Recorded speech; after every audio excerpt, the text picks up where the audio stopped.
कि OBBF के साथ बेस्ट पेयरिंग जो है ना वो कौन सी की जाए।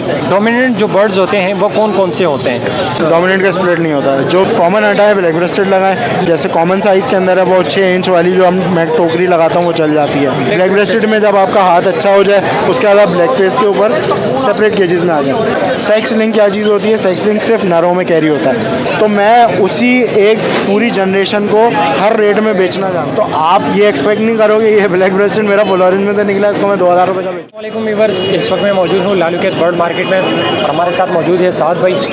आज की इस वीडियो में हम साद भाई से कुछ 3 सवालों का जो है ना 3 सवाल करेंगे और वो उनके जवाब देंगे। ठीक है, जैसे कि आपको पता है कि हम हर इतवार को मतलब ये कि हर हफ्ते को एक पोस्ट चलाते हैं कि यार साद भाई से अगली जो वीडियो है वो किस टॉपिक पर जो है ना बनाई जाए।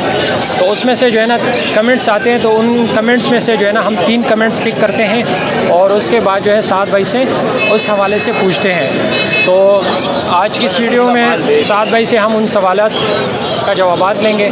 तो चले आए बिना टाइम जाए कि वीडियो को स्टार्ट करते हैं। अस्सलाम वालेकुम। वालेकुम अस्सलाम। खैरियत से अफजल भाई? साद भाई क्या हाल है? खैरियत से? अल्हम्दुलिल्लाह। तबीयत शबीयत ठीक है? बेहतर है। पहला सवाल ये है कि मिसाल के तौर पर अगर किसी को कॉमन फिंच में एक्सपीरियंस हो जाए कि कॉमन फिंच को किस तरह रखा जाए और मतलब हर किस्म की एक्सपीरियंस हो जाए, सही है। उसके बाद उसको नेक्स्ट किस म्यूटेशन पर काम करना चाहिए, सही है, और मतलब नेक्स्ट अगला कदम उसका क्या होना चाहिए, मतलब ये ताकि वो जो है ना अच्छी अर्निंग कर सके। ठीक है, तो अल्लाह के नाम से शुरू करते हैं, बाबरकत नाम से। देखें, अच्छी अर्निंग के लिए तो 2-3 ज़राए हैं इसके अंदर। एक हाई म्यूटेशन है, एक लो म्यूटेशन है। लो म्यूटेशन आप क्वांटिटी में कॉलोनी में लगा सकते हो। आप कोई भाई है हमारे पास 50-60 पेयर कॉमन के रखे हुए हैं, आप कॉमन में एक्सपीरियंस हो गया, मार्केट में रेट नहीं बढ़ा, मुश्किलात के अंदर है, आप वो पेयर निकालें। ठीक है, आप 300 रुपये कह रहे हैं, वाकई दाना हो रहा है तो 300 रुपये में पेयर बिक रहा है, तो हमारे हाथ में कोई भी पैसा पाई नहीं हो रहा, बच जाता है, लेकिन बहुत बड़ी क्वांटिटी में रखने के बाद बचता है। तो वो पेयर आप निकालें ब्लैक ब्रेस्टेड के लिए। ब्लैक ब्रेस्टेड आप पेयर लेते हैं तकरीबन फ़ोन वाले, कोशिश करें आप फ़ोन में लें, नहीं मिलता एनजी में ले लें। नॉर्मल ग्रे और फ़ोन दोनों आप ले लें ब्लैक ब्रेस्टेड के अंदर। कॉमन आपने सारा ख़त्म कर दिया, उसी 60 की कॉलोनी के अंदर 60 आपने ब्लैक ब्रेस्टेड जोड़े लगा लिए। मार्केट में आपको मेरे ख्याल से 1000 रुपये जोड़े के आराम से मिल जाएगा। तो आप कॉलोनी के अंदर छोड़ें, आप उन्हीं को दाना पानी जैसे कॉमन को करते थे उसी तरह करें। कुछ आपको अगर थोड़ा सा मिनरल वगैरह में कमी लग रही है, आप उसके अंदर इनको नियाले की प्रोडक्ट दे दें तो वो रिसोर्सेज का काम कर देंगे। अब आगे चल के उनसे ब्रीड आती है, ब्रीड कहाँ बेचेंगे?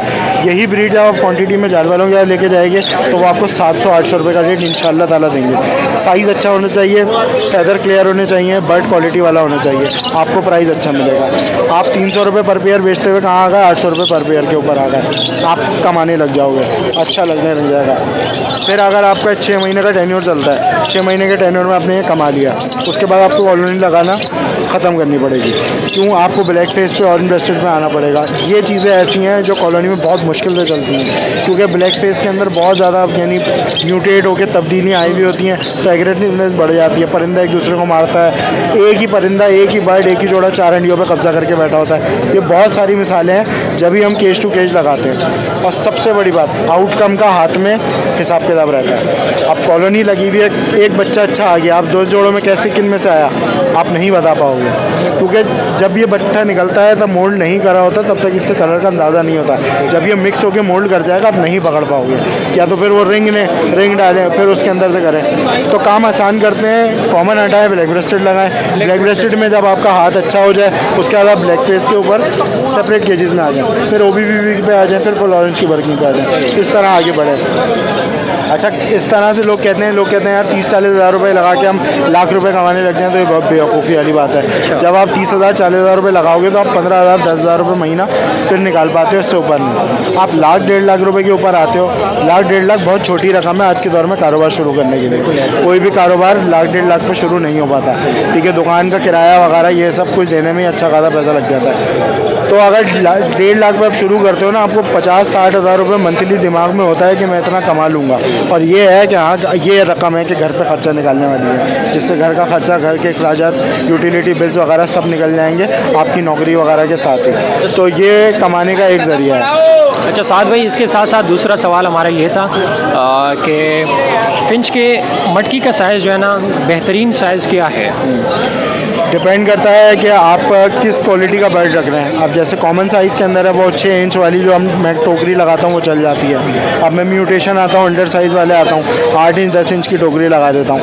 और अगर थोड़े एग्जीबिशन साइज़ वाले होते हैं तो 8-10 इंच की या 12 इंच वाली टोकरी चल जाती है कि वो आराम से उसके अंदर नेस्टिंग बना के एग ले कर दें। क्योंकि बड़े साइज़ के अंदर ये होता है 7 से 8 बच्चे भी निकालते हैं 8 अंडे देकर भी। कॉमन वालों में यही देखा गया 5-6 तो उनके लिए छोटी वाली टोकरी काफ़ी रहती है। जो साथ भाई इसके साथ साथ तीसरा सवाल ये है कि हमारे एक सब्सक्राइबर ने पूछा कि OBBF के साथ बेस्ट पेयरिंग जो है ना वो कौन सी की जाए। OBBF के साथ OBBF BF OB या OBBF ठीक है। इसके साथ अच्छी पेयरिंग होती है OBBB की मादी, orange breasted black breasted. Black breasted क्योंकि हमारे पास नर में क्या है, ब्लैक फेस है, ऑरेंज ब्रेस्टेड है, और ऐसा बर्ड लाजमन ब्लैक ब्रेस्टेड का स्प्लिट होता है, तो वो BF OB स्प्लिट BB होगा। अच्छा, इसमें मेल और फीमेल की कोई खेद नहीं है? वही अल्टरनेट लगा सकते हैं। अगर आपके BF BB स्प्लिट OB की मादा होती है, अब लोग क्या करते हैं, सबसे बड़ी गलती ये होती है अफजल भाई, लोग घर से अच्छा दाना बाहर बेच देते हैं। हमारे पास ब्लैक फेस के मेल लगे होते हैं, वो प्रोडक्शन लाइन दे रहे होते हैं मादियों की ब्लैक फेस की, क्योंकि अमूमन ज़्यादातर मादियाँ नरों पे ही जाती हैं। मादी जो पट्टी होगी वो बाप के ऊपर ही जाएगी, तो हमारे पास प्रोडक्शन हाउस आ रहा होता है मादियों की तरफ और हम उन्हें बेचते रहते हैं। हम इंतज़ार कर रहे होते हैं उस एक नर का, तो जो मादियाँ हम 5 गवा चुके हैं वो मादियाँ काम की होती हैं, तो वो मादियाँ रोक के अगर वापस घुमा दी जाए तो वो भी अच्छा रिजल्ट हो जाएगा। या BF BB स्प्लिट OB की मादी लें और OB BB का नर लगा दें, वो आपको ठक करके फुल ऑरेंज दे देगी। अगर आपके यहाँ BF BB स्प्लिट OB का नर है तो आप OB BB की मादियाँ ले लें, क्योंकि OB BB के बाद लोगों के नर अच्छे नहीं हैं, इस वजह से ज़्यादा आउटकम अच्छा है नहीं। या जो OB BB के नर लगा के बैठे हैं वो बेवकूफ़ाना तौर पर ब्लैक ब्रेस्टेड के साथ जोड़ के बैठे हैं, तो आधे से ज़्यादा भरपूर ब्लैक ब्रेस्टेड आ रहा होता है। चलो साद भाई, इसके साथ साथ जो है ना आखिरी सवाल ये है कि क्या कहते हैं, मेरे जहन से चला गया। अच्छा, सेक्सिंग और डोमिनेंट के ऊपर बात करना चाह रहे थे इसके अंदर के। हाँ, बिल्कुल। और क्या कहते हैं, डोमिनेंट और रिसेसिव जीन जो होते हैं, इसके मतलब ये क्या डिफरेंस है, इसके हवाले से जो है ना हमारे व्यूअर्स के साथ कुछ शेयर कीजिए। रिसेसिव जीन जो होती है वो जीन होती है जो नर मादी दोनों कैरी कर लेते हैं स्प्लिट के तौर पे। स्प्लिट के तौर पे जी, एक ऑरेंज ब्रेस्टेड का आपने नर लगाया कॉमन के मादा के साथ, डोमिनेंट का स्प्लिट तो नहीं, डोमिनेंट का स्प्लिट नहीं होता है, जो विजुअल दिख रहा होता है वही होता है। अब मैं 2 मिसाल के तौर पे आपको समझा देता हूँ। एक ऑरेंज ब्रेस्टेड का नर है, अच्छा कॉमन की मादा के साथ लगा दिया, कॉमन ज़ेब्रा फिंच, तो उससे आधे से ज़्यादा जो बच्चे आएंगे कुछ देखने के बाद स्प्लिट होंगे ऑरेंज के स्प्लिट, रिसेसिव ने स्प्लिट कर दिया।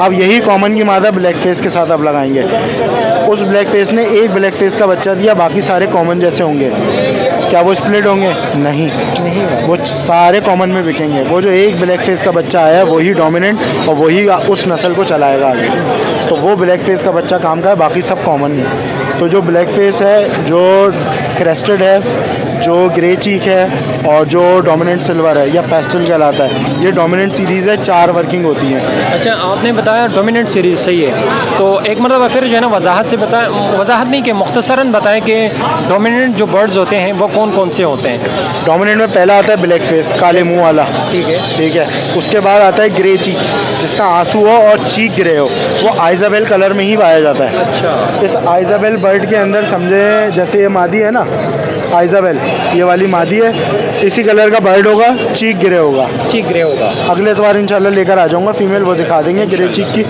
तो वो ग्रे चीक होता है, ये डोमिनेंट होता है। अपने जैसा जो निकालेगा वही रहेगा, बाकी सब स्प्लिट कुछ भी नहीं होता, सब कॉमन होंगे इससे। इसके अलावा क्रेस्टेड, जो क्रेस्टेड निकला सर पे कलियाँ हैं वही क्रेस्टेड है, क्रेस्टेड का पीछे कोई स्प्लिट नहीं होता। उसके बाद आखिरी नस्ल बचती है डोमिनेंट सिल्वर या पेस्टल जिसे कहा जाता है। पेस्टल किस तरह की होती है, सिल्वर कलर का परिंदा होता है, पर आते आते नीचे तो बिल्कुल डाइल्यूट हो जाते हैं, ठीक है, पूरे पर आए कमर तक गिरे, उसके बाद डाइल्यूट हो गए, चाहे वो क्रीम कलर के हो गए चाहे वो स्लेट कलर के हो गए, तो वो कहलाते हैं पेस्टल। उसमें डोमिनेंट सिल्वर क्या होता है, डोमिनेंट सिल्वर बिल्कुल सिल्वर कलर का परिंदा होगा, आंसू आएगा कॉमन फिंच की तरह, गाल और फेस दोनों सफ़ेद होंगे। अब इसको एक कॉमन फिंच से लगाएंगे तो ये 4 बच्चे देता है, 4 बच्चे में एक का गाल सफ़ेद है, बाकी सब जो है ज़ेब्रा फिंचों की तरह है, तो ये सब कॉमन में बिक जाएंगे। ये एक ही है जो डोमिनेंट सिल्वर है और बाप की नस्ल लेके चले, तो ये डोमिनेंट सीरीज़ होती है। रिसेसिव में क्या होता है, रिसेसिव में सारा बर्ड जितना भी आता है वो स्प्लिट कर रहा होता है, सब स्प्लिट कर रहा होता है, इसीलिए आइजाबेल वाली सीरीज़ रिसेसिव में आती है, स्प्लिट करती है। एक कॉमन बर्ड के अंदर भी नॉर्मल ग्रे में भी आइज़ेबल स्प्लिट कर सकता है, नर मादी दोनों में कर सकता है। अच्छा। और जो डोमिनेंट है वो डोमिनेंट आंखों से दिखेगा। आखिरी चीज़ रह जाती है सेक्स लिंक। सेक्स लिंक क्या चीज़ होती है? सेक्स लिंक सिर्फ नरों में कैरी होता है। CFW होता है, मादियाँ सेक्स लिंक कैरी नहीं करती। अच्छा। सेक्स लिंक का स्प्लिट सिर्फ नरों में कैरी होता है। एक नॉर्मल ग्रे का बर्ड है, नॉर्मल ग्रे का ये नर है, ये CFW का स्प्लिट कैरी कर रहा है, मादा कैरी नहीं करेगी। जो भी नर होगा वो आपको जितना भी सेक्स लिंक होगा, चाहे फॉन हो गया, चाहे CFW हो गया, CCFW हो गया, इनो हो गया, लाइट बैक हो गया, ये पांचों सीरीज़ सिर्फ और सिर्फ नर कैरी करते हैं। मादी जो आंखों से दिखेगी वही होगी। फ़ॉन के स्प्लिट के साथ फ़ॉन की मादी लगे तभी वो सारे बच्चे फ़ॉन के देगी। अगर एक नर नॉर्मल ग्रे का है, स्प्लिट फ़ॉन है, और आपने नॉर्मल ग्रे से मादी लगा दिया तो सारे बच्चे स्प्लिट फ़ॉन निकालेगा या फिर मादियाँ आपको फ़ॉन की देगा। नर जो भी स्प्लिट होगा वो आपको वादा करता है नर के भाई मैं आपको सारी फीमेलें अपनी स्प्लिट दूंगा या अपनी पक्की दूंगा। मेल नॉर्मल ग्रे हैं, स्प्लिट फ़ॉन का है, मादियाँ सारी फ़ॉन की आएंगी, नर कभी भी नहीं आएगा जब तक उस साइड पे मादी की साइड पे फ़ॉन ना हो। हाँ, ये जो फ़ॉन निकली हुई बेटी है इसको दे देंगे बाप को, आपको दे देगा सारे फ़ॉन देता चला।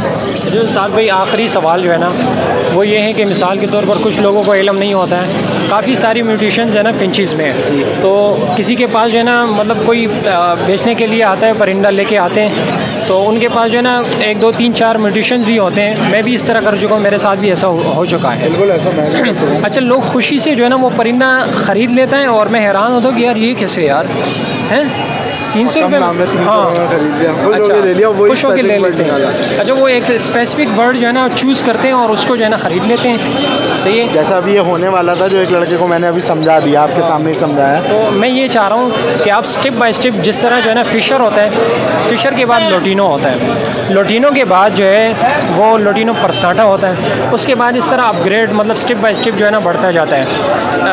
मतलब ये कि पता चलता है कि यार ये जो है ना स्टेप बाय स्टेप बर्ड्स हैं। ये लव बर्ड की कैटेगरी है, देखें उसके अंदर फिशर सबसे कम रेट का है। हाँ। फिर हमारे पास लोटिनो आता है, लोटिनो आता है। फिर हमारे पास ब्लू पर्सनाटा है, मास्केट है, इनो है, एल्बाइनो है। तो इस तरह जो है ना मैं चाह रहा हूँ कि फिंच में आप जो है ना स्टेप बाय स्टेप तकरीबन ज़्यादा नहीं, लेकिन ये कि 7-8 जो है ना ऐसे वो बताएं म्यूटेशंस जो स्टेप बाय स्टेप जो है ना मतलब ये कि प्राइस वाइज से भी हमें पता चले कि यार इसकी ये प्राइस होती है और इस म्यूटेशन की। अब देखें, आपके व्यूअर्स के लिए ऑफ़र दे देता हूँ मैं, बड़ी ऑफ़र है और इससे आप फ़ायदा उठाना चाहे तो फ़ायदा उठा सकते हैं। जिन लोगों के पास, भाइयों के पास कॉमन रखे हुए हैं, कॉमन से आगे जाना चाहते हैं क्योंकि कॉमन 300-400 बिक रहा है, ठीक है, परेशानी हो रही है लोगों को, कमाना चाह रहे हैं लोग, आप इससे ऊपर आके ऊपर की म्यूटेशन रख सकते हो। उसके लिए बेनिफिट आपके लिए ये मैं दे रहा हूँ, आप कॉमन वाला बर्ड लो, उसकी कीमत जो बनती है उस हिसाब के बर्ड आप मेरे पास से अच्छी म्यूटेशन ले लो। एक आपको निशानदेही हो जाएगी कि यार साथ भाई से लिए, ये ठिया है, हर हफ्ते यहीं आके खड़ा होता है, गलत चीज़ देगा नहीं, गलत चीज़ देगा पकड़ हो जाती है, ठीक है, गलत चीज़ देने वाला आपको मार्केट में दिखता भी नहीं है 3 घंटे बाद। तो हम यहाँ खड़े होते हैं, हम चीज़ वो दे रहे होते हैं जो हम आगे की वर्किंग लगा सकें या खुद बेच सकें। अब सारे बर्ड में अगर अपने पास अच्छे लगा लूँगा तो मेरे पास एक जगह आके क्वांटिटी ख़त्म हो जाएगी ना। मेरे पास केजेस के कोई 12 थोड़ी है कि मैं लगाते ही रहूँगा, 500 600 700 800 1000 2000 जोड़ा लगा लिया। मैं एक महदूद है 300 जोड़े एक दिन में देख पाता हूँ, 6-7-8 घंटे लग जाते हैं उनके दाना पानी में, जो बाकी बचते हैं वो मार्केट लेकर आता हूँ। ये अच्छी वर्किंग है जो मैं अपने पास लगा सकता हूँ, लेकिन मेरे पास जगह नहीं है। अब जगह नहीं है तो मैं क्या करूँ, उनको दाना ही खिलाता रहूँ, नहीं बेच दूँगा, किसी भाई के वर्किंग चली जाएगी, वो अच्छी चीज़ें कमा लेगा, अच्छे पैसे कमा लेगा। तो ये ऑफ़र उन लोगों के लिए जो कॉमन पाल रहे हैं, जो कॉमन से थोड़े से बदजन हुए हुए हैं, यार रेट नहीं बढ़ रहा, आप म्यूटेशन पालो। अब ब्लैक ब्रेस्टेड का साइज कॉमन से होता बड़ा है, दिखने में भी अच्छा लगता है, खूबसूरत लगता है, परिंदा साइज़ में इनहेंस करता है, मार्क जाल वाले पैसे अच्छे दे देते हैं। जब ब्लैक ब्रेस्टेड जो है वो सेकंड स्टेप पर आप सेकंड स्टेप बोल रहा हूँ मैं, कॉमन से ऊपर जाना आपको ब्लैक ब्रेस्टेड कि आपको कॉमन के ही चीज़ें यानी बेच रहे हो, उसके बाद आपको कुछ मिल रहा है और उससे ही आप ऐसी वर्किंग लगा रहे हो जिससे आप थोड़ा कमा पाओगे, उसके बाद जब आप कमा पाए तो और आगे चले हैं। और तकरीबन तीसरे स्टेप पे आप कौन से बर्ड्स को रखेंगे? ब्लैक फेस और चौथे के अंदर ब्लैक फेस ब्लैक ब्रेस्टेड। अच्छा, इसके रेट के हवाले से भी जो है ना बता दीजिए। मिसाल के तौर पर कॉमन है 300-400 में, सही है, उसके बाद जो है ना ब्लैक ब्रेस्टेड की कीमत 1000 रुपये, 1000 रुपये, 800 रुपये, ब्लैक फेस तकरीबन 2000 से 3000 रुपये, 2000 इसी तरह।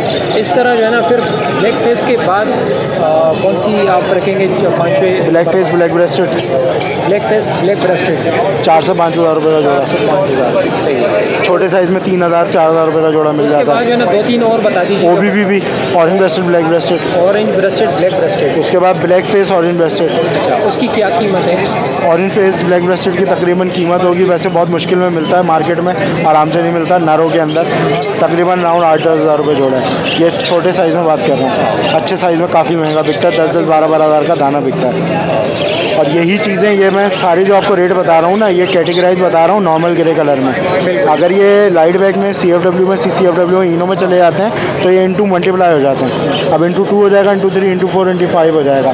जैसे मैंने अपनी इनो की मादियाँ दिखाई, ब्लैक ब्रेस्टेड की इनो की मादी 5,000 रुपये की है, OBBB की मादी 25,000 रुपये की है, BFBB स्प्लिट OB की 50,000 रुपये की है, फुल ऑरेंज की 1.5 लाख रुपये की है। अच्छा, ये जो म्यूटेशंस आपने बताए स्टेप बाय स्टेप, ये विजुअल के बताएं या ये विजुअल के बताएं विजुअल के मैंने, बताएं? हाँ, विजुअल के ही इतने नाम मिलते हैं। स्प्लिट जो निकले, जो स्प्लिट देखें आप। वो तो अफजल भाई समझाने के लिए बोलता हूँ, मेरे पास एक ना फुल ऑरेंज का पिछले हफ्ते हमने कवर किया था, ठीक है। याद है? फुल ऑरेंज लेकर आया था मैं। उसके भाई उसका समझे कि एक सिबलिंग पड़ा हुआ है मेरे पास, उसका भाई पड़ा हुआ है, OBBB है, 5,000 रुपये का दाना है। उसी में से निकला होता है ऑरेंज ब्रेस्टेड 2,000 रुपये का दाना है। उसी में से निकला होता है ब्लैक फेस 1,000 रुपये 1,500 रुपये का दाना है। उसी से निकलता है ब्लैक ब्रेस्टेड 500 रुपये का दाना है। तो मैं उसी एक पूरी जनरेशन को हर रेट में बेचना जानता हूँ। तो आप ये एक्सपेक्ट नहीं करोगे ये ब्लैक ब्रेस्टेड मेरा फुल ऑरेंज में से निकला, इसको मैं 2,000 रुपये का बेचूंगा, ये आप नाइंसाफ़ी करते हैं। वो black face black breasted black face ही निकालेगा, फुल ऑरेंज नहीं निकालेगा जब तक ट्रिगर नहीं मिलेगा। ब्लैक ब्रेस्टेड ही निकालेगा। तो ये थोड़ी है ब्लैक ब्रेस्टेड की माजी से लग के फुल ऑरेंज निकाल देगा। तो आप हल्के भारी दोनों रेटों में बेचो। तो एक परिंदा जो आपके यहाँ ब्रीड कर रहा है वो आपको 4 से 5 कैटेगरी खुद ही देता है, तो आप उनको कैटेगरी वाइज रेट करके बेचो। 500 रुपये, 1,000 रुपये का दाना, 3,000 का दाना, 5,000 रुपये का फुल ऑरेंज, 8-10 हज़ार रुपये का दाना। अच्छा, ये साइज़ की वजह से कैटेगराइज हो जाता है? साइज़ भी बहुत बड़ा इसमें देखें अमल दखल है रेट के अंदर। अच्छा, अब जो जैसे बहुत से लोग काम कर रहे हैं कि हम orange orange orange orange orange, अब ज़्यादा ऑरेंज के अंदर साइज़ रिड्यूस हो जाता है। जैसे मैंने ईमो का बताया, ब्लड स्ट्रीम 2 तरफ जाती है, या तो साइज़ पे चली जाएगी या कलर पे चली जाएगी। फुल ऑरेंज की मादी, फुल ऑरेंज का नर, फुल ऑरेंज के बच्चे निकल जाएंगे, निकलेंगे, बहुत से मर भी जाएंगे, बहुत से बड़े भी हो जाएंगे, मतलब नन्हे से होंगे। इतने छोटे से फुल ऑरेंज का क्या करेंगे, कोई भी नहीं लेगा। ख्वार देखा है लोगों को यहाँ। और यही आप इंग्लिश 9 का एक बर्ड लो, फुल ऑरेंज का नर लगा दो, उससे आपके पास बच्चे क्या आ जाएंगे, एक फुल ऑरेंज, बाकी सब स्प्लिट में कोई अच्छी मादी लगे वापस बाप से घुमा दो, इंग्लिश 9 कैरी ऑन करता हुआ सारा फुल ऑरेंज आ जाएगा, वो बिकेगा फिर अच्छा 25,000 30,000 40,000 50,000 रुपये का नाम। कमाना आसान है, कमाने का सलीका होना चाहिए। सही है भाई मार्केट में मैं किस वजह से आता हूँ, इतवार को हल्की रेंज के जितना बर्ड हो वो निकल जाए और लोगों को जो अवेयरनेस मिलनी है वो मिल जाए, इस वजह से ही आता हूँ। माशाल्लाह साद भाई, आपने काफ़ी अच्छी बातें की और काफ़ी नॉलेज वाली। अल्लाह आपकी खिदमत को कबूल फरमाए आमीन आमीन। और हर किस्म की परेशानी दूर फरमाए। तो इंशाल्लाह ओके व्यूअर्स, इंशाल्लाह उम्मीद करता हूँ आपको आपके सवालात के जवाब मिल गए होंगे। इंशाल्लाह उम्मीद करता हूँ वीडियो को पसंद होगी। वीडियो पसंद है तो वीडियो को लाइक कर देना, चैनल पर नए हैं तो चैनल को लाजमी सब्सक्राइब कर देना। और साद भाई का भी एक फिंच मैनिया के नाम से एक चैनल है, तो उनको भी जो है ना विज़िट करें। और फिंच के हवाले से किसी भी किस्म की कोई भी मालूमात आपको चाहिए हो तो विज़िट करें और चैनल को सब्सक्राइब करें। बहुत बहुत शुक्रिया।